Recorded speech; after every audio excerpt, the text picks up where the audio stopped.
ассалому алайкум бинандагони гиромӣ, нашри ҷамбастии барномаи иттилоотии навидро мустақиман аз телевизиони Сафина манзуратон мегардонем. Дар студия Суҳробшоҳ Давлатзода. имрӯз сарвазири ҷумҳурии Тоҷикистон Қоҳир Расулзода бо сафирони кишварҳои узви Созмони Милали Муттаҳид ки ҷиҳати иштирок дар конфронси сеюми байналмилалии сатҳи баланд оид ба 10-солаи байналмилалии амал об барои рушди устувор солҳои 2018-2028 ба ҷумҳурии Тоҷикистон ташриф оварданд, мулоқот намуданд. Таъкид гардид ки ҷумҳурии Тоҷикистон муддати беш аз 12 сола аст ки масъалаҳои марбут ба обро дар рӯзномаи ҷаҳонӣ рушд пеш мебарад. Бо ибтикори ҷониби Тоҷикистон, Маҷмӯаи умумии Созмони Милали Муттаҳид оид ба масъалаҳои об 9 қатнома қабул намудааст ва татбиқи онҳо барои расидан ба ҳадафҳои глобалии ҳамоҳангшуда дар соҳаи об заминаи боэътимод гузоштааст. пешниҳод гардид ки ҷиҳати иҷрои нақшаҳои назаррас аз ҷумла татбиқи рӯзномаи амалии об, раванди оби Душанбе ҳамчун платформаи пайгирӣ ба таври васеъ истифода шавад. имрӯз сарвазири ҷумҳурии Тоҷикистон Қоҳир Расулзода бо ноиби президенти ҷумҳурии Ангола Сперанса Мария Эдуардо Франсиску ва Кошта да Кошта мулоқот намуданд. ҷонибҳо аснои мулоқот аз сатҳи робитаи дуҷонибаву бисёрҷониба ҳавасмандӣ зоҳир намуда, равнақ бахшидани ҳамгироиро дар оянда зарур шумориданд. таъкид шуд ки ҷумҳурии Ангола яке аз кишварҳое мебошад ки ташаббусҳои ҷониби Тоҷикистонро дар масъалаи обу иқлим ҷонибдорӣ намуда, дар баргузории конфронси сеюми байналмилалии сатҳи баланд оид ба 10-солаи байналмилалии амал об барои рушди устувор солҳои 2018-2028 дар қатори дигар кишварҳои ҷаҳон ва ташкилоту созмонҳои байналмилалӣ саҳми худро гузошт.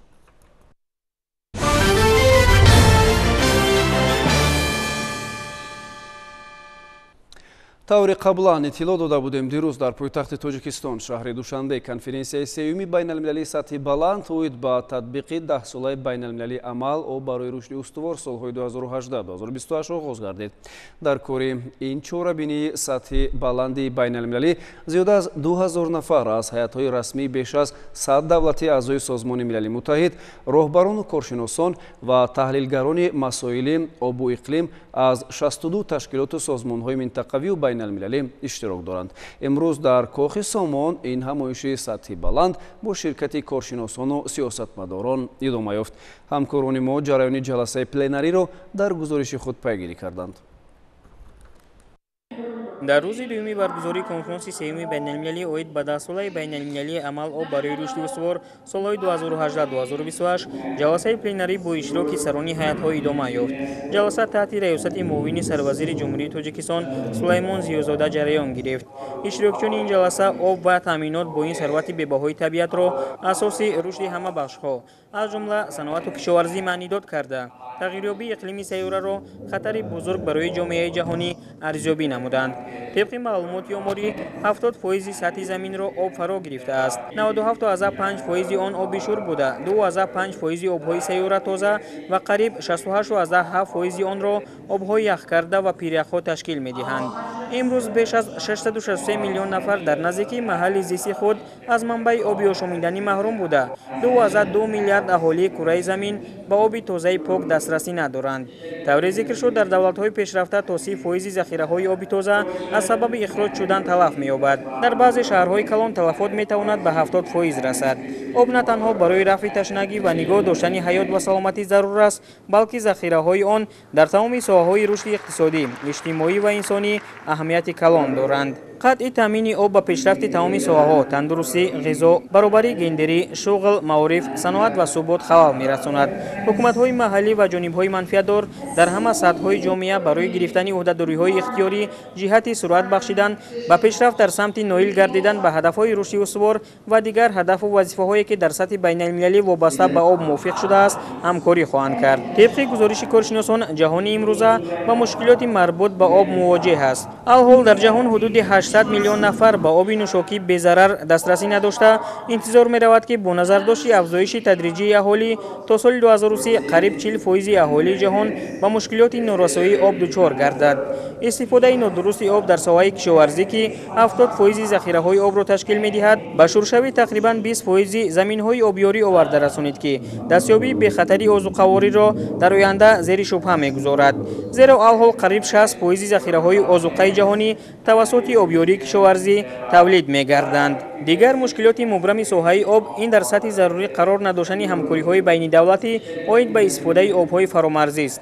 бояд тазаккур дод ки ҳавзаҳои дарёҳои фаромарзӣ 45% қисмати хушкии дуньёро фаро гирифта, дар ҳудуди онҳо зиёда аз 40% аҳолии кураи замин зиндагӣ мекунад.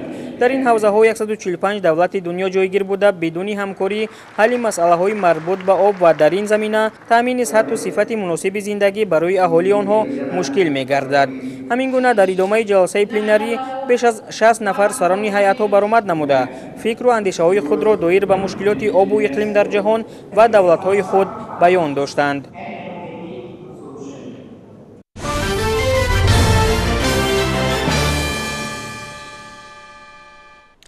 конфронси сеюми байналмилалии сатҳи баланд оид ба 10-солаи байналмилалии амал об барои рушди устувор солҳои 2018-2028 дар шаҳри Душанбе ба андешидани тадбирҳои мушаххас бобати ноил шудан ба ҳадафҳои дар сатҳи байналмилалии мувофиқашудаи марбут ба об равона шудааст.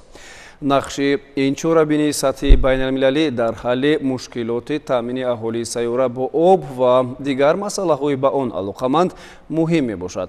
рафти муколамаҳои интерактивӣ ва ҷаласаҳои канорӣ дар кохи Сомонро гузоришҳои ҳамкорони мо дар бар гирифтааст. об барои ҳамкориҳои фаромарзӣ ва байналмилалӣ дар самти захираҳои об, ҳамкориҳои байни соҳавӣ аз ҷумла ҳамкориҳои илмӣ ва захираҳои об дар доираи рӯзномаи то соли 2030 аз масъалаҳое буданд ки дар доираи як муколамаи интерактивӣ бо иштироки намояндагон аз ниҳодҳои минтақавию байналмилалӣ ҳамчунин коршиносону мутахассисон мавриди баррасӣ қарор гирифт. ҳамоиши интерактивӣ дар доираи конфронси сеюми байналмилалии сатҳи баланд оид ба 10-солаи байналмилалии амал об барои рушди устувор барои солҳои 2018-2028 сурат гирифт. иштирокчиён дар доираи муколамаву мунозира доир ба тақвияти ҳамкориҳои фаромарзӣ дар соҳаи об ибрози сухан намуда таъкид доштанд ки дар ин самт ташкилотҳои ҳавзавӣ нақши марказӣ доранд ва бинобар ин тақвият бахшидан ва дастгирӣ намудани талошҳои онҳо оид ба пешбурди идоракунии фарогир, ҳамгироишуда ва устувори захираҳои об тавассути табодули иттилоот, таҷриба ва амалҳои пешқадам зарур дониста мешавад. ташкилотҳои ҳавзавӣ қобилият доранд ки ҷонибҳои манфиатдори ҳавзаро аз сатҳҳо ва бахшҳои гуногун ба ҳам ҷалб намоянд ва нақши онҳо дар ташаккули эътимод ва шаффофият ҳамчун шарти ҳатмӣ барои эҷоди механизмҳои ҳамоҳангшудаи идоракунӣ муҳим аст.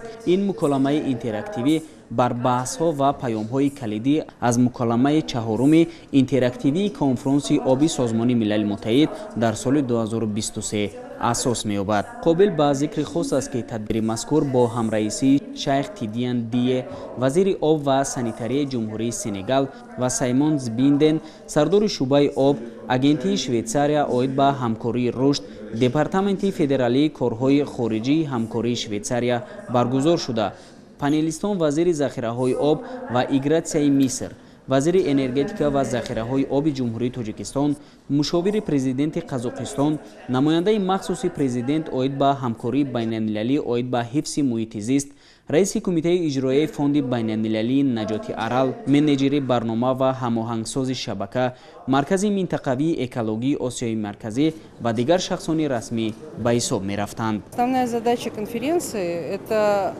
на мой взгляд, я буду высказывать собственное мнение, как я это понимаю, это, по сути дела, осветить, выделить основные проблемы, которые требуют первоочередного решения в вопросах охраны водных объектов, охраны сохранения водных ресурсов, ну и, безусловно, вот то, что поднимает в особенности Таджикистан, это проблема охраны и сохранения ледников, а это действительно очень важно. потому что в процессе, вернее, с учетом процессов вот такого интенсивного потепления климата, конечно, в наибольшей степени страдают, можно заметить наиболее явно, это, конечно, то, что творится с ледниками. Я вообще на этой конференции уже второй раз. Я была первый раз в 2022 году. Меня тогда поразил масштаб, грандиозность организации. И, в общем, в этом году я не разочаровалась, естественно, в том, что не пожалела, что я сюда приехала. И я приветствую и восхищаюсь усилиями таджикского правительства, которое так активно продвигает процессы, связанные вода и здоровье, то, что для меня это ближе всего. Добрый день, меня зовут Барбара Януш-Павлета. Я вице-президент Казахстанско-немецкого университета, который находится в городе Алматы. Сегодня здесь мы находимся на 3-й международной конференции по воде. Благодарим правительство Республики Таджикистан за оказанную честь пригласить нас сегодня здесь. Мы в течение последних 10 лет работаем с правительством Республики Таджикистан, Министерством образования, Министерством энергетики и водных ресурсов, специально фокусируясь на программе магистерской обучения по интегрированному управлению водными ресурсами и возобновляемым источникам энергии. Отрадно присутствовать сегодня здесь. Прекрасная организация. Благодарим правительство Республики Таджикистан за оказанную честь. И также представляем, наша программа спонсируется правительством Германии.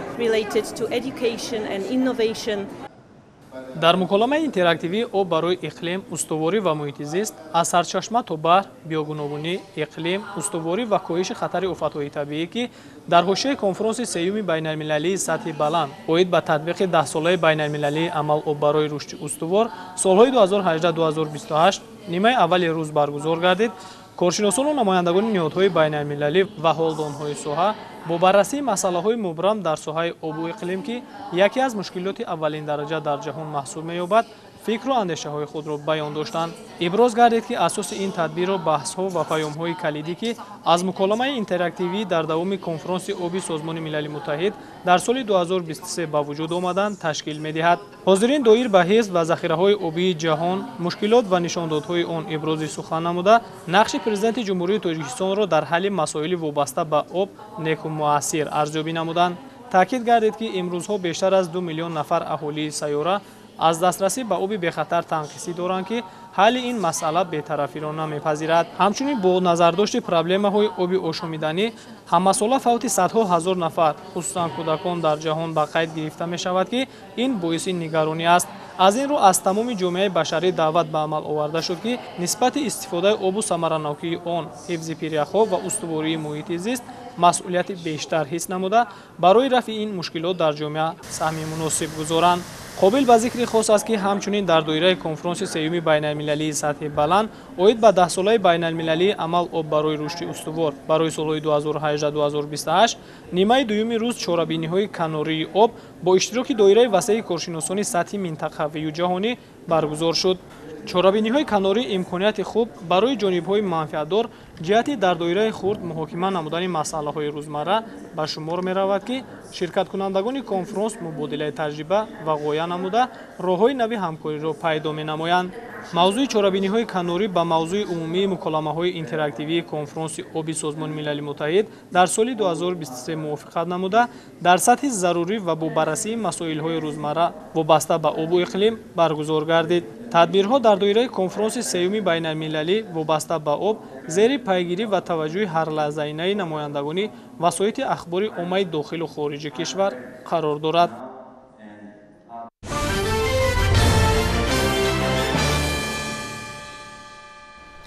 имрӯз дар шаҳри Душанбе конфронси сеюми байналмилалии сатҳи баланд оид ба 10-солаи байналмилалии амал об барои рушди устувор солҳои 2018-2028 ки дар доираи раванди оби Душанбе баргузор гардид анҷом ёфт. дар маросими пӯшидашавӣ сарвазири ҷумҳурии Тоҷикистон Қоҳир Расулзода ҳамаи иштирокчиёнро бо баргузории муваффақонаи конфронс табрик гуфта ба онҳо барои иштироки фаъолона изҳори сипос намуданд. дар маросими пӯшидашавии сарвазири ҷумҳурии тоҷикистон қоҳир расулзода ҳамаи иштирокчиёнро бо баргузории муваффақонаи конфронс табрик гуфта ба онҳо барои иштироки фаъолона изҳори сипос намуд. сохтори барномаи конфронс ба таъкиди сарвазири мамлакат аз конфронси қаблӣ бо он фарқ мекунад ки имсол таваҷҷӯҳи хос асосан ба пешбурди натиҷаҳои конфронси оби Созмони Милали Муттаҳид 2023 равона карда шуд. дар робита ба ин барномаи конфронс 5 муколамаи интерактивиро дар бар гирифт ки мавзӯъҳои онҳо ба мавзӯъҳои муколамаҳои интерактивии конфронси обии Созмони Милали Муттаҳид 2023 буданд. бояд гуфт ки илова ба муколамаҳои интерактивӣ ва ҷаласаҳои пленарӣ 9 форуми сатҳи баланд ва 15 чорабинии канорӣ доир гардида фестивали бошукӯҳи мавзӯӣ оид ба об ва пиряхо баргузор шуд. мехоҳам махсус таъкид намоям ки мо имсол аввалин маротиба форуми бахши хусусӣ ташкил намудем ва бори нахуст дар таърихи раванди оби душанбе форуми вакилони парлумон ва форуми обро бо таваҷҷӯҳ ба Африқо баргузор кардем, тазаккур дод сарвазири Тоҷикистон. Қоҳир Расулзода изҳор намуд ки майдони оби душанбе имкон дод ки муносибатҳои маҷмӯи ҳамгироӣ ва шарикӣ дар соҳаи захираҳои об пеш бурда шаванд. иштирокчиён шоҳиди изҳороти муҳими миллӣ ва сиёсӣ гардида ғояву тавсияҳои навро ки аҳамияти баррасии масъалаҳои обро дар ҳама сатҳҳо бори дигар тасдиқ мекунанд шуниданд.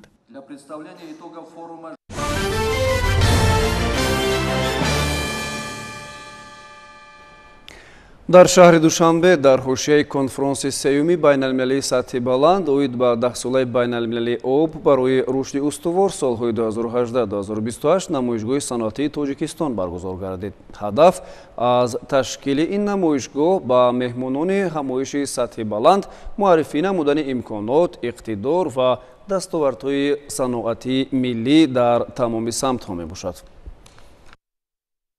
меҳмонон иштирокчиёни конфронси сеюми байналмилалӣ оид ба 10-солаи байналмилалии амал об барои рушди устувор 2018-2028 аз намоишгоҳи молу маҳсулоти корхонаҳои саноатии Тоҷикистон дар маркази экспои шаҳри Душанбе боздид намуданд. дар намоишгоҳи экспои Душанбе молу хизматрасонӣ аз бахшҳои мухталифи саноат, кишоварзӣ, сайёҳӣ ва дигар бахшҳои иқтисоди Тоҷикистон ба намоиш гузошта шуданд. меҳмонон имкон пайдо намуданд ки дар намоишгоҳ бо навтарин дастовардҳои корхонаҳои истеҳсолии Тоҷикистон шинос шаванд. Thank you to the President for inviting me to participate in the water conference. миннатдории самимии хешро ба президенти Тоҷикистон мерасонам ки маро ба кишвари зебои хеш даъват намуданд то ки дар конфронси байналмилалӣ иштирок намоям. ин як конфронси хеле хуб ва хотирмон буд ки бо иштирокчиён нуқтаҳои муҳими лоиҳаҳоро баррасӣ намуда дар бораи нейругоҳи барқи оби Роғун ки бо нейрӯи барқ ва инчунин барои сохтани захираҳои оби саноатӣ сохта мешавад мавриди таҳлил қарор гирифт. барои мо низ рафти корҳо дар ин иншоот ва аҳамияти он барои минтақа хеле ҷолиб буд. дар толори намоишгоҳи саноатии Тоҷикистон ки 2310 метри мураббаъро ташкил медиҳад, беш аз 100 коргоҳу корхонаҳои истеҳсолӣ бо дастгирии ҳукумати мамлакат ва бо даъвати вазорати саноат ва технологияҳои нав иштирок намуда номгӯи зиёди маҳсулоти хушсифати ватаниро муаррифӣ карданд. аз ҷумла дар ин толор намояндагони ширкатҳои насоҷӣ, саноати сабук, саноати мошинсозӣ, саноати кӯҳӣ, канданиҳои фоиданок, энергетика, технологияи иттилоотӣ, кишоварзӣ ва ғайра маҳсулоти хешро муаррифӣ намуданд. бештар аз ҳама диққати меҳмонони хориҷиро маҳсулоти ширкатҳои насоҷӣ ба худ ҷалб намуданд. зеро дар намоишгоҳ намунаҳои гуногуни матоъҳои хушсифати атласу адрас бо дастгоҳҳои истеҳсолшаванда пешниҳод гардида буд ки таваҷҷӯҳи меҳмононро ба худ ҷалб намуд. ташаккури зиёд. мо дар Душанбе ҳастем ва мо барои конфронси сеюми об ба ин ҷо омадем. фаъолияти матбуот дар ин ҷо хеле хуб аст. мо як конфронси хеле хубро гузаронида истодаем. мо дар конфронс баҳсҳои зиёдеро баррасӣ хоҳем кард ки баъзе онҳо барои об ва дар бораи он мавзӯъҳои дигаре ки мо низ мушкилоти зиёде дидем ва онҳо хеле ҷолибанд ва ба монанди мушкилот дар Африқо барои об мебошад. хусусан мушкилоти занон ва об дар Африқо бештар муҳим аст. хусусан мо барои некуаҳволии камбизоатон ва пешгирии бемориҳо корҳои зиёде бояд анҷом диҳем. аз ин ро барои мо муҳим аст ки чунин масъалаҳои бузургро дар ҳамин ҷо аз ҷумла масъалаҳои обро баррасӣ намоем. Душанбе шаҳри хеле зебост. Ин хеле хуб аст ва ман аз ҳайати Замбия мебошам ки мо масъалаҳои бисёрро санҷидем ва ман шуморо даъват мекунам ба ҳайати мо биёед ва якҷоя корҳои муфидро барои мамлакатҳоямон анҷом диҳед. Мо дар ин ҷо хеле хурсандем ва ман аз мардуми тоҷик ва президенти Тоҷикистон хеле миннатдор ҳастам. So for us, it's a big issue to come here and to discuss issues of water. металлҳои ранга, ашёи хоми алюминӣ ва маҳсулоти аз он тайёршаванда, таҷҳизоти ҳарбии мудофиавӣ, технологияҳои инноватсионӣ, таҷҳизоти барқӣ, масолиҳи сохтмонӣ, хоса қубурҳои шиша пластикӣ, кошину қандил, сангҳои ороишӣ, инчунин маводи доруворӣ аз ҷумлаи маҳсулоте мебошанд, ки дар намоишгоҳ ба мараз гузошта шуда, ҳар кадом дорои сифати баланду дар бозори байналмилалӣ рақобатпазир аст. Дар қисми дигари толор бо истифода аз оби табиӣ бахшида ба даҳсолаи байналмилалии амал об барои рушди устувор солҳои 2018-2028 шаршара сохта шудааст. Шаршара ҳаракати мавзун дорад ва бо навиштаҷоти ҷолиб оро ёфта ба як манзараи диққатҷалбкунанда табдил ёфтааст. Ин манзара ки манбаъҳои зиёди об ва фаровонии онро дар Тоҷикистон таҷассум мекунад, писанди меҳмонон гардид. We are very impressed with this beautiful country of Tajikistan. We've visited yesterday Telco. Тоҷикистон хеле мамлакати зебо аст. Мо дирӯз дар намоишгоҳ маҳсулоти алюминиро дидан намудем ва маҳсулотнокии истеҳсолот ба мо таассурот бахшид. Мо имрӯз аз меваҳои тару тоза ва бисёр болаззати Душанбе чашидем ки таъми онҳо ба монанди меваҳои Зимбабве аст. Мо дар ин конфронс бисёр чизҳоро омӯхтем ва бояд боз зиёдтар омӯзем. Мо аз ин конфронс хеле хушҳол гаштем ва қаноатмандем.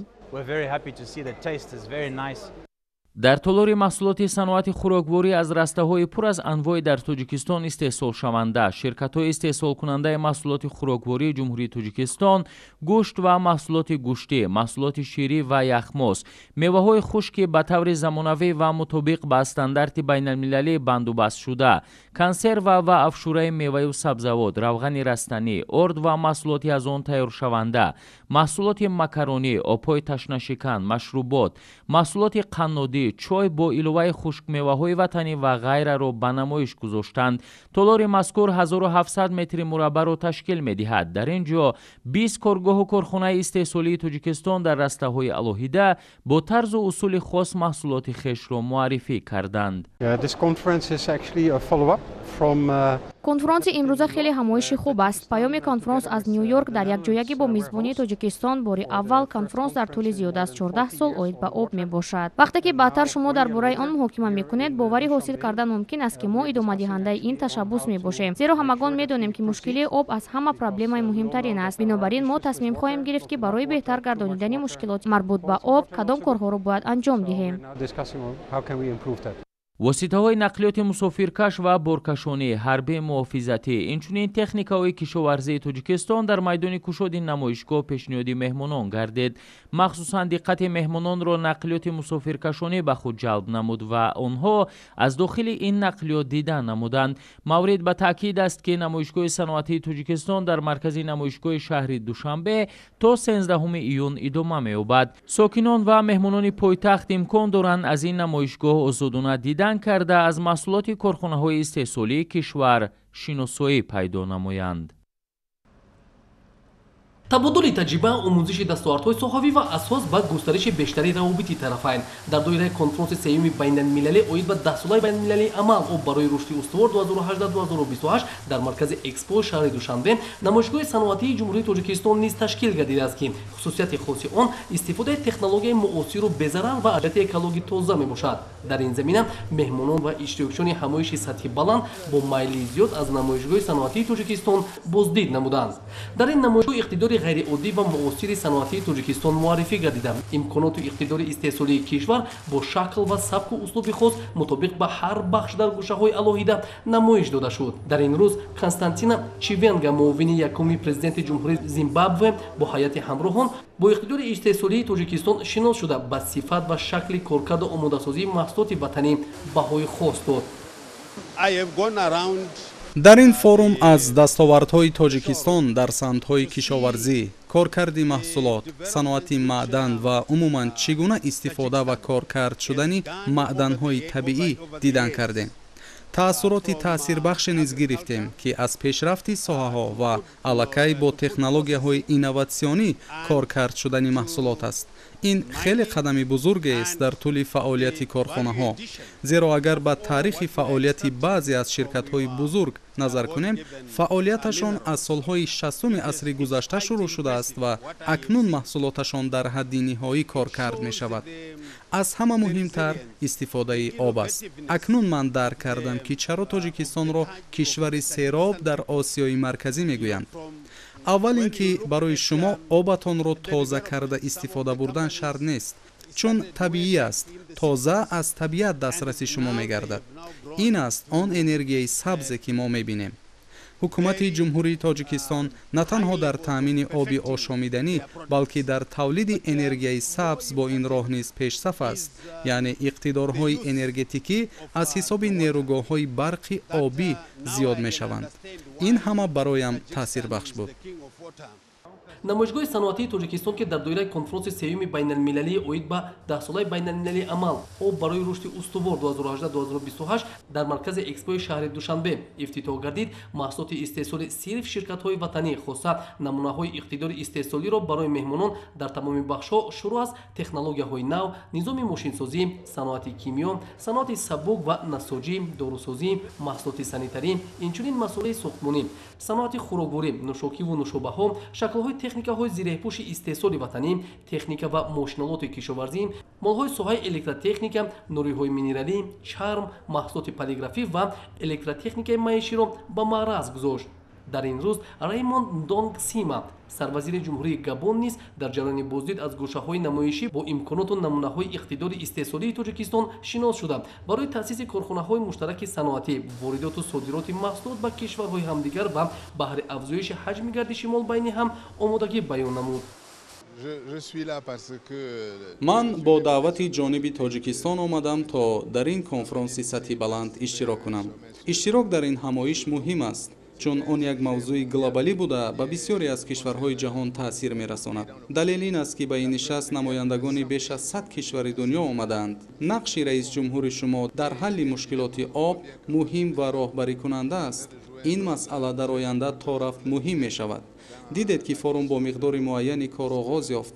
ҳар яки мо нуқтаи назари худро баён намудем.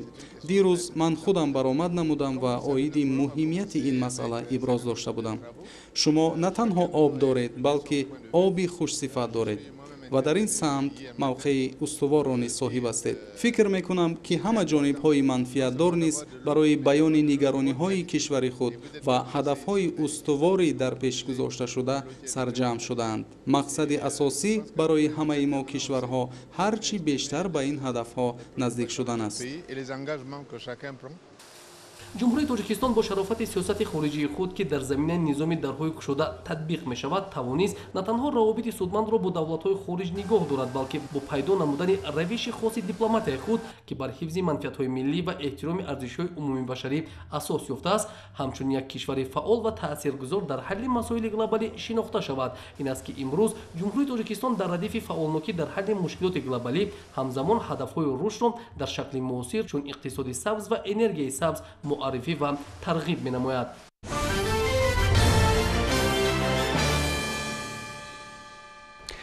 имрӯз таҳти раёсати сарвазири ҷумҳурии тоҷикистон қоҳир расулзода, муовини дабири кулли созмони милали муттаҳид Ли Ҷунҳуа ва намояндагони давлатҳои иштирокчии конфронси сеюми байналмилалии сатҳи баланд оид ба 10-солаи байналмилалии амал об барои рушди устувор солҳои 2018-2028 чорабинии хотимавӣ баргузор гардид. маросими хотимавии конфронси сеюми байналмилалии сатҳи баланд оид ба 10-солаи байналмилалии амал об барои рушди устувор солҳои 2018-2028 нимаи дуюми рӯзи 12 июн таҳти раёсати сарвазири ҷумҳурии тоҷикистон Қоҳир Расулзода ва муовини дабири кулли созмони милали муттаҳид оид ба масъалаҳои иқтисодӣ ва иҷтимоӣ Ли Ҷунҳуа баргузор гардид. ёдовар бояд шуд ки давоми 3 рӯз дар шаҳри Душанбе дар доираи конфронси сеюми байналмилалии сатҳи баланд оид ба 10-солаи байналмилалии амал об барои рушди устувор солҳои 2018-2028 ҷаласаҳои пленарӣ, муколамаҳои интерактивӣ, форум, намоишгоҳ ва дигар чорабиниҳо доир гардид. аз мавзӯъҳое ки давоми чанд рӯз дар доираи конфронс мавриди муҳокима қарор гирифт натиҷагирӣ карда шуд. хулосаи чорабиниҳо бо назардошти афзалияти пешниҳодҳо ҷиҳати истифода барои афзун намудани натиҷаҳои хуб муаррифӣ гардид. роҳбарони ҳайатҳо, муассисаҳои Созмони Милали Муттаҳид, созмонҳои байналмилалӣ ва минтақавӣ, институтҳои молиявӣ, соҳибкорон, ҷомеаи шаҳрвандӣ, ташкилотҳои марбут ба хоҷагии об, аҳамияти ташаббусҳои ҷаҳонии президенти ҷумҳурии Тоҷикистон, пешвои миллат муҳтарам Эмомалӣ Раҳмонро дар мавзӯи обу иқлим саривақтию рӯзмарра арзёбӣ намуда, дурнамои рушди онро барои ҳаёти осудаи башарият натиҷабахш донистанд. конфронс дар доираи раванди оби душанбе метавонад дар самти ҳалли мушкилоти марбут ба об, пешгирии дигаргуншавии иқлим дар сатҳи маҳаллӣ, минтақавӣ ва байналмилалӣ, дар доираи татбиқи пурраи ҳадафҳои 10 солаи байналмилалӣ, амал об барои рушди устувор солҳои 2018-2028 нақши муҳим гузорад. ҳозирин ба ҳукумати ҷумҳурии Тоҷикистон ҷиҳати дар сатҳи баланд гузарондани конфронси сеюми байналмилалии сатҳи баланд оид ба 10 солаи байналмилалӣ, амал об барои рушди устувор солҳои 2018-2028 ва меҳмоннавозии самимӣ изҳори сипос намуданд. умуман ташаббусҳои глобалии Тоҷикистон дар доираи раванди оби душанбе давоми 2 сола аст ки кишварҳои аъзои Созмони Милали Муттаҳид, ниҳодҳои он, сохторҳои байналмилаливу минтақавӣ, ҷомеаи шаҳрвандӣ ва дигар ҷонибҳои манфиатдорро ҷиҳати муҳокимаи мушкилоти глобалии об ва дарёфти роҳҳои ҳалли он муттаҳид месозад. сарвазири ҷумҳурии Тоҷикистон Қоҳир Расулзода баргузор шудани конфронси сеюми байналмилалии сатҳи баланд оид ба 10 солаи байналмилалӣ, амал об барои рушди устувор солҳои 2018-2028-ро платформаи муҳим барои муҳокимаи мавзӯъҳои марбут ба оби иқлим, тақвияти талошҳои минбаъдаи муштарак, ҳавасмандгардонии муносибатҳои нави шарикӣ, таҳияи ӯҳдадориҳои нав барои ҳалли мушкилоти глобалии марбут ба об ва суръат бахшидан ба амалҳо ҷиҳати ноил шудан ба ҳадафҳои рӯзномаи рушди устувор муҳим маънӣ дод намуд. аз натиҷаи конфронс эъломияи душанбе қабул карда шуд. аз чорабиниҳои сатҳи баланде ки давоми 3 рӯз дар ҷумҳурии Тоҷикистон доир гардид, зимни изҳороти матбуотӣ натиҷагирӣ карда шуд.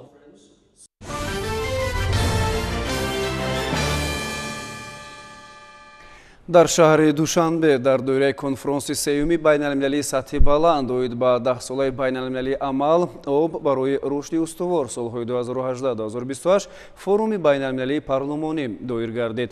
ширкаткунандагони ин форум рӯзи гузашта дар шаҳри Ҳисор қарор доштанд. ҳамкори мо дар минтақа Бахтиёр Қодирзода иттилоъ медиҳад ки меҳмонон дар қалъаи Ҳисор ёдгориҳои таърихии он аз ҷумла қалъа, арк, қасри ҳоким, аскархона, амфитеатр, мадрасаҳои кӯҳнаю нав ва корвонсаройро тамошо намуданд. ҳамзамон ин ҳайат бо таърихи гузаштаи шаҳри бостонии Ҳисор шинос гардиданд.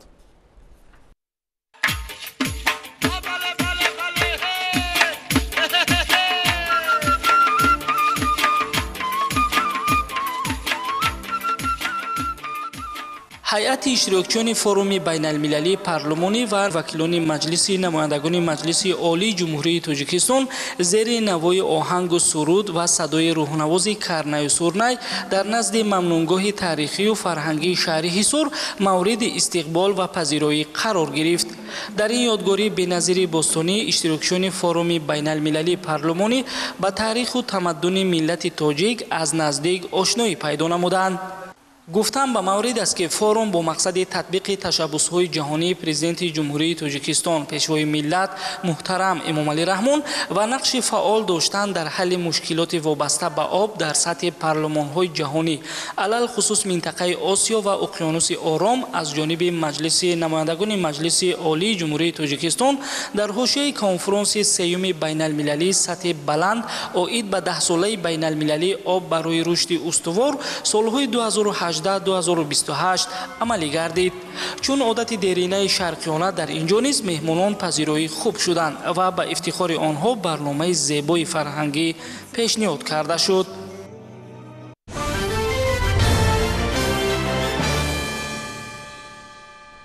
имрӯз таҳти раёсати раиси маҷлиси намояндагони маҷлиси олии ҷумҳурии Тоҷикистон Маҳмадтоҳир Зокирзода иҷлосияи панҷуми маҷлиси намояндагони маҷлиси олии ҷумҳурии Тоҷикистон даъвати шашум баргузор гардид ки дар он лоиҳаи якчанд қонуни ҷумҳурии Тоҷикистон баррасӣ шуд.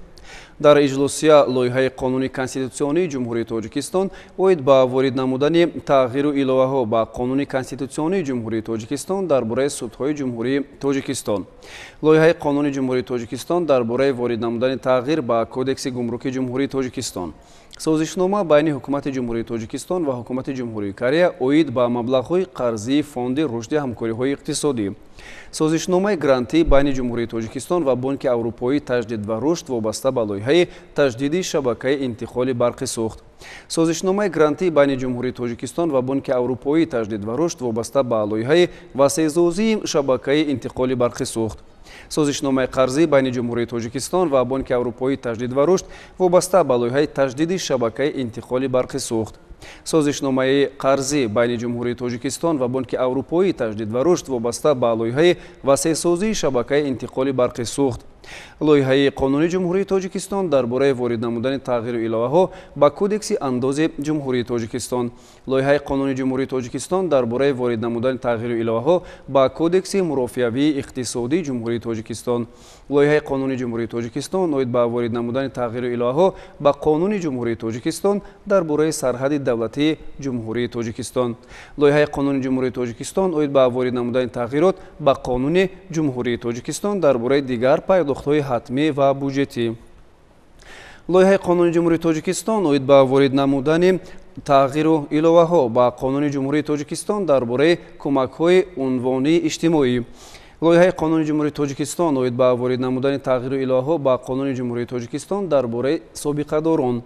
лоиҳаи қонуни ҷумҳурии тоҷикистон оид ба ворид намудани илова ба қонуни ҷумҳурии тоҷикистон дар бораи рӯзҳои ид. лоиҳаи қонуни ҷумҳурии тоҷикистон оид ба ворид намудани тағйиру иловаҳо ба қонуни ҷумҳурии тоҷикистон дар бораи ғалла ва маҳсулоти коркарди он. лоиҳаи қонуни ҷумҳурии тоҷикистон оид ба ворид намудани тағйироти илова ба қонуни ҷумҳурии тоҷикистон дар бораи иттилооти экологӣ. дар хусуси тағйироту илова ба моддаи 6 ва моддаи 14 оинномаи агентии байналмилалии нерӯи атомӣ ва лоиҳаи қонуни ҷумҳурии тоҷикистон дар бораи донишгоҳи миллии тоҷикистон мавриди баррасӣ қарор гирифтанд. дар иҷлосия аз рӯи ҳамаи масъалаҳои баррасӣ гардида қарорҳои дахлдор қабул карда шуд.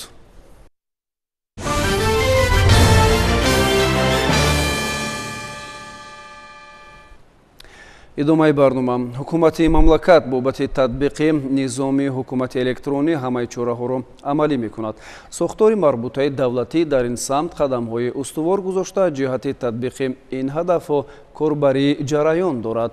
дар ҳамин замина кумитаи андози назди ҳукумати ҷумҳурии тоҷикистон ва кумитаи меъморӣ ва сохтмони мамлакат иқдоми навро рӯи даст гирифтаанд, ки дар самти рақамикунонии иқтисодиёт ташаббуси омӯзанда аст. дар асоси нишондоди паёми президенти ҷумҳурии тоҷикистон муҳтарам эмомалӣ раҳмон ба маҷлиси олии мамлакат ҷиҳати таъмин намудани нишондиҳандаҳои қисми даромади буҷети давлатӣ, самаранокии хараҷоти он ва фарогирии пурраи сарчашмаҳои имконпазири даромади буҷет ва ба хотири густариш бахшидани раванди рақамикунонии молияву андоз миёни кумитаи андози назди ҳукумати ҷумҳурии тоҷикистон ва кумитаи меъморӣ ва сохтмони назди ҳукумати ҷумҳурии тоҷикистон созишнома дар бораи табодули маълумот тавассути модулҳои барномаи компютерӣ ба имзо расид. зимни баргузории як ҳамоиш роҳбарияти ин сохторҳои давлатӣ ташаббуси мазкурро муассир арзёбӣ карда татбиқи амалии онро ҷиҳати амалисозии дастуру супоришҳои пешвои миллат муҳтарам эмомалӣ раҳмон дар самти суръат бахшидани раванди рақамикунонии иқтисодиёт муассир хонданд. таъкид гардид, ки мавриди корбарӣ қарор додани созишномаи нави ҳамкорӣ дар доираи стратегияи миллии рушди ҷумҳурии тоҷикистон барои давраи то соли 2030, консепсияи ташаккули ҳукумати электронӣ, консепсияи иқтисоди рақамӣ ва барномаи рушди маъмурикунонии андоз барои солҳои 2020-2025 ҷиҳати тақвият бахшидан ба рақамикунонии мақомот ва ташкили табодули маълумот тавассути модулҳои барномаҳои компютерӣ сурат гирифт. мақсади созишномаи мазкур ба роҳмондани мубодилаи маълумоти барои истифодаи хизмати зарурӣ аз ҷумла тавассути модулҳои барномаи компютерӣ байни кумитаи андоз ва кумитаи меъморӣ ва сохтмон мебошад.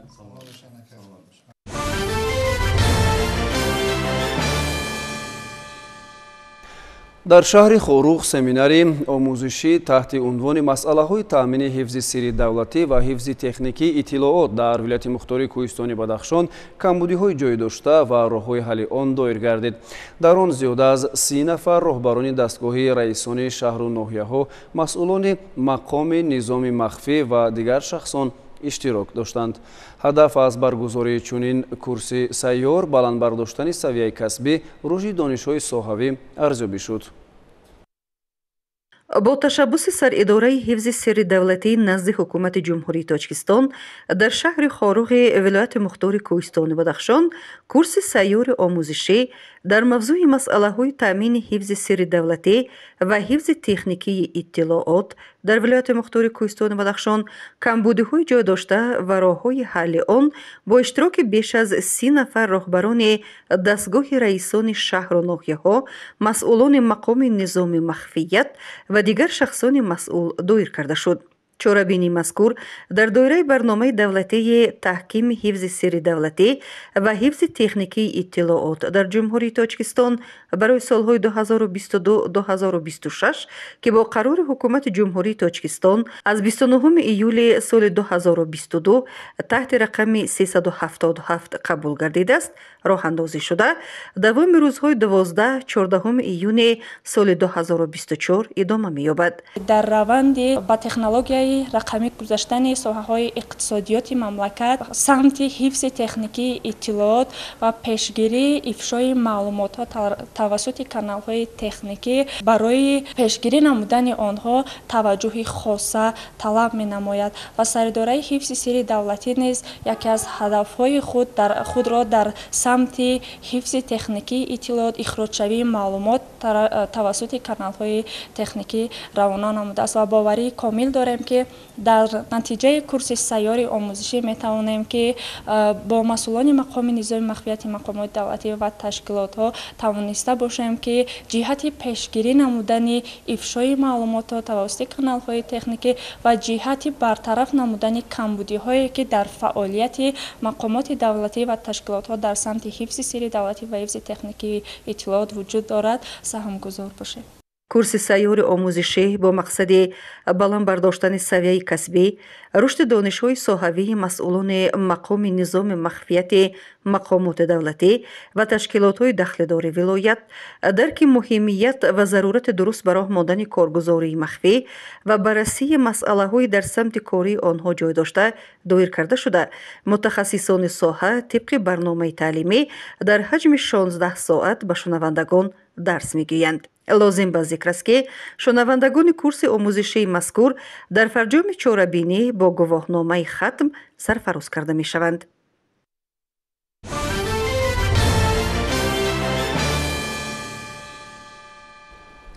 дар натиҷаи андешидани тадбирҳои корагари ҳукумати мамлакат масъалаи заминистифодабарӣ дар аксар гӯшаҳои Тоҷикистон рӯ ба беҳбудӣ ниҳодааст. истифодаи заминҳои талутепа ва боир таздиқи гуфтаҳои боло буда, сокинон талош мекунанд ки ҳар порча замин мақсаднок ва оқилона истифода карда шавад. дар ноҳияи Рашт ин шабу рӯзҳо кишти картошка дар мавзеъҳои кӯҳдоман ҷараён дорад. шарҳи хабарнигорони мо дар ҳамин мавзӯъ омода шудааст. با مقصد اجرای دستور سپارشی اساسگذار صلح و وحدت ملی پیشروی ملت پرزیدنت جمهوری تاجیکستان محترم امامعلی رحمان عهده زیاد نمودن میدانهای کشت کارتوشکا در خودروی کشاورزی ناحیه رشت موسم کشت کارتوشکا با سرعت ادامه دارند. کشاورزان از آب و هوای مساعد استفاده برده کشت کارتوشکا را طبق نقشه زیاد می‌نمایند. زیر استحصال کارتوشکا همچون دوم و محصولات رقابت پذیر در بازار امکانیت می‌دهد که سطح زندگی و مراتب بالا رفته درآمدناکی اهالی افزاید. طبق دورنمای وزارت کشاورزی جمهوری تاجیکستان باید کشاورزان ناحیه رشت در میدان 1600 گکتار کشت کارتوشکا در سال جاری گذرانند و در میدان 417 گکتار زراعت‌های تکنیکی، در میدان 250 گکتار سبزوات و در میدان 17 گکتار باغ نو بنیاد نمایند. تا به امروز کشاورزان ناحیه رشت از مساعده باد و هوا استفاده برده در میدان 1135 گکتار علاقه کشت کارتوشکا گذراندند. در میدان дар партави дастур ва ҳидоятҳои асосгузори сулҳу ваҳдати миллӣ пешвои миллат президенти ҷумҳурии тоҷикистон муҳтарам Эмомалӣ Раҳмон ва ба истиқболи арзанда аз ҷашни 35-солагии истиқлоли давлатӣ дар қатори дигар шаҳру ноҳияҳо дар ноҳияи восеъ низ корҳои ободонӣ вусъати тоза мегиранд. Дар ҳамин замина рӯзҳои истироҳати ҳафтаи гузашта сокинони деҳаи Ҷаврез ва дигар деҳоти ноҳия ба ҳашар баромада дар сохтумони иншооти аҳамияти иҷтимоӣ дошта саҳм гузоштанд. деҳаамонро сабзу хуррам мегардонем. таҳти ҳамин унвон дар доираи корҳои ободонӣ бахшида ба истиқболи арзанда аз ҷашни 35-солагии истиқлоли давлатӣ сокинони деҳаи Ҷаврез ноҳияи восеъ рӯзҳои истироҳатӣ ба ҳашари ободонӣ баромаданд. бо пешниҳоди кумитаи маҳалла бо кӯмаки ҳашарчиён ҷӯйборҳои саргаҳи деҳа ки ҳафтаи қабл онро аз партовҳо тоза намуда буданд, ин навбат онро бетонпӯш карданд. масъулияҳои сохтмонӣ сангу шағал семен бо кӯмаки шахсони саховатманди деҳа ҷавонони бонангу номус баҳри ободу зебо гардонидани ин гӯшаи ватани маҳбубамон дастрас карда шуданд. дар ин рӯз баробари бетонпӯш намудани ҷӯйборҳои селгузар ҳамчунин ҳашарчиён ин роҳи байни маҳалларо ки тибқи нақша то макони сохтмони мактаби нав мерасад ва тавассути он ҳамарӯза садҳо нафар аз он мегузаранд сангпарч намуда бетонпӯш карданд. бо таҷдиди роҳу сохтмони ҷӯйборҳо бо шиноидани ниҳолу дарахтон сокинони ин деҳа мақсад доранд ки то ҷашни 35-солагии истиқлоли давлатӣ деҳаи Ҷаврезро ба яке аз деҳаҳои зебои Тоҷикистони маҳбубамон табдил диҳанд. ҳамин гуна ҳашарҳои ободонӣ рӯзҳои истироҳатӣ дар дигар деҳотҳои ноҳия доир гардиданд. гузориши хоҷа Назриев Худойназар Зуҳуров аз ноҳияи восеъ барои барномаи иттилоотии Навид.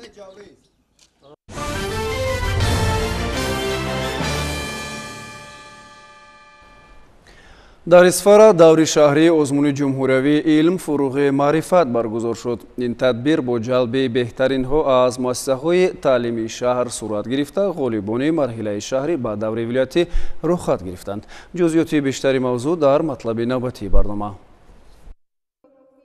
дар муассисаи таҳсилоти миёнаи умумӣ рақами 68 шаҳри Исфара бо иштироки хонандагони болаёқату ихтироъкор аз ҳамаи муассисаҳои таълимӣ аз рӯи номинатсияҳои ихтироъкорӣ ва навоварӣ, биология, математика, химия, физика, технология иттилоотӣ ва геометрия даври шаҳри озмуни ҷумҳуриявии илм, фуруғи маърифат баргузор гардид. дар маросими ифтитоҳи озмун зикр доштанд ки озмуни мазкур боз як иқдоми дурандешонаи асосгузори сулҳу ваҳдати миллӣ пешвои миллат президенти ҷумҳурии Тоҷикистон муҳтарам Эмомалӣ Раҳмон буда барои дарёфти истеъдодҳои нав дар соҳаи илмҳои дақиқ, табиатшиносӣ ва риёзӣ баргузор гардида истодааст. чанде қабл бо ибтикори пешвои муаззами миллат озмунҳои Тоҷикистон ватани азизи ман ва фуруғи субҳи донои китоб аст оғоз гардида буд.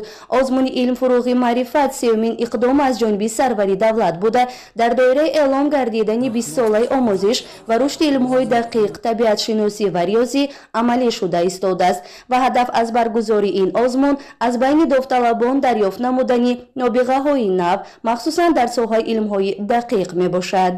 با مقصد اجرای امر پرزیدنت جمهوری تاجیکستان از 1 январи سال 2024 درباره نظامنامه آزمون جمهوری علم فروغ معرفت امروز در شهر اسفره دور شهری آزمون علم فروغ معرفت برگزار گردیده ایستاده است که از تمام 84 مؤسسه‌های تعلیمی شهر 1560 نفر خوانندگان به این آزمون راه داده شده از راه 7 نومیناسیون اشتراک نموده ایستادند.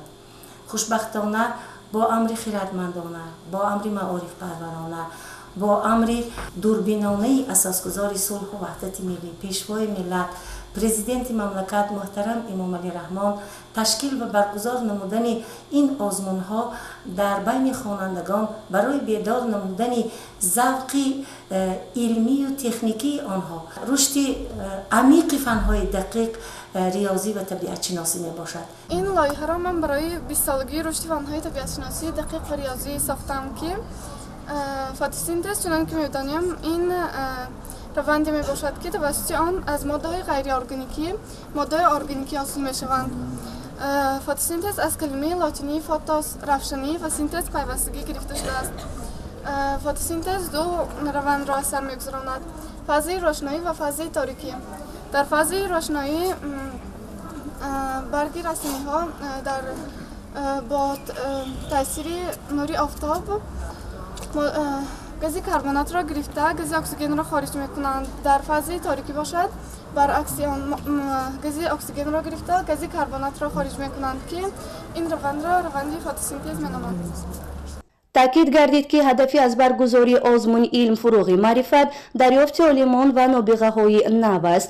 озмуни ҷумҳуриявии илм фуруғи маърифат дарёфти истеъдодҳои нав дар замони илму технологияи навин, рушди минбаъдаи кишвар ва ҷалби ҷавонон ба фанҳои дақиқ буда барои бозёфти ихтирокороне ки равона гардидааст ки дар соҳаи илмҳои табиатшиносӣ, дақиқ ва риёзӣ фаъолият мекунанд.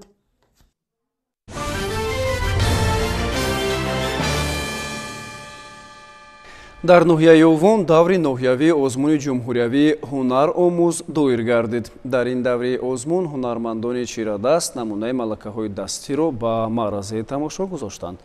тафсилот дар ин бора.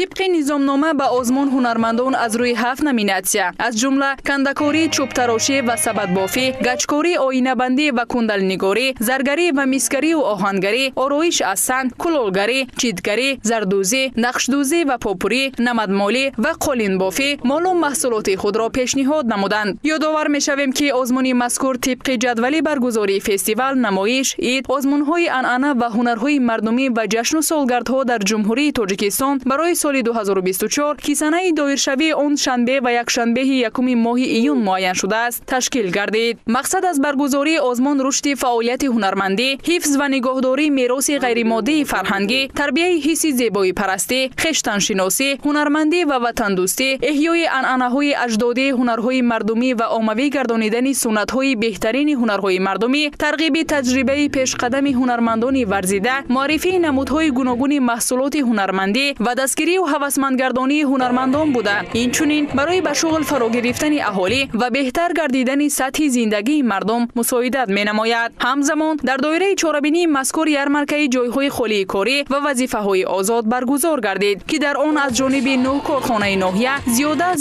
112 جای خالی کاری پیشکش بیکاران و کارجویان گردید. در آخر آزمون مذکور جنببست گردیده. جای یکم نصیب هنرمندان جماعت دهاتی ستاره سرخ، جای دوم نصیب هنرمندان جماعت دهاتی به نام گلسره یوسفова و جای سوم را جماعت‌های دهاتی نورین و آبشاران اشغال نمودند.